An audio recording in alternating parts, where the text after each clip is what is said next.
The former South African Paralympic sprinter, Oscar Pistorius, will find out today if he'll be granted early release from his prison sentence for killing his girlfriend, Reeva Steenkamp, 10 years ago. Pistorius, who was known by the nickname the Blade Runner, shot and killed Reeva on Valentine's Day in 2013. He was originally jailed for 5 years, but that sentence was eventually increased to more than 13 years.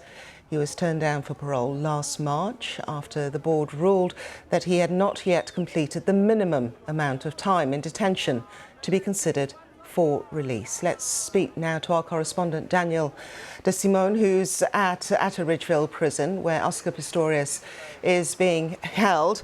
And Daniel, I wonder if you could just let us know what we can expect today. I mean, how long is this process expected to take?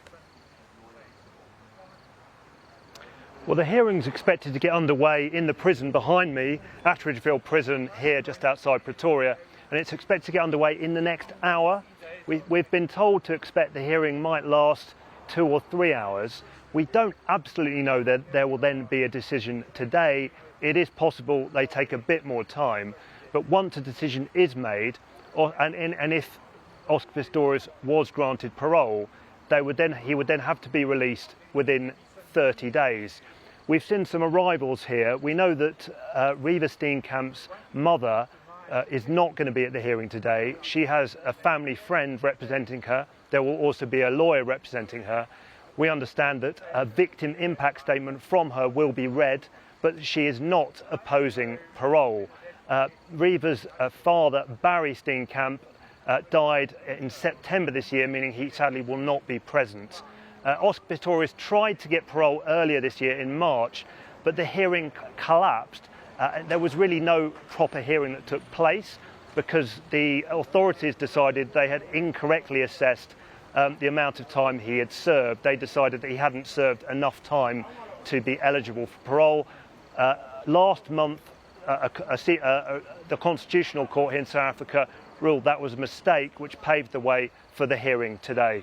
Daniel, I wonder if you could just remind viewers, it has been, some 10 years, who Oscar Pistorius was and South African reaction to the murder of Reeva Steenkamp. Well, Oscar Pistorius was a global sporting superstar. He won multiple Paralympic golds. He then was able to compete against non-disabled athletes at the London 2012 Olympics. Then a year later, well less than a year later, in February 2013 on Valentine's Day, he shot and killed his girlfriend Reeva Steenkamp, a law graduate and successful model, and they were a very glamorous, well-known couple here in South Africa. That actually was a shocking event for the world and produced headlines around the world. He was then charged with murder, went on trial for murder, and his account was that he thought Reeva Steenkamp was still in bed and that there was an intruder in the house, and that when he shot 4 times through a toilet door, that he didn't think he was shooting Reeva Steenkamp. He was convicted at trial of a lesser offence than murder, an offence of culpable homicide, effectively equivalent of manslaughter. But then the Supreme Court of Appeal here in South Africa convicted him of murder in 2015 and cast doubt on him as a witness and said it was exactly why he'd shot her was very unclear. That's led to today. He has now served half his sentence and he's making this parole bid this morning.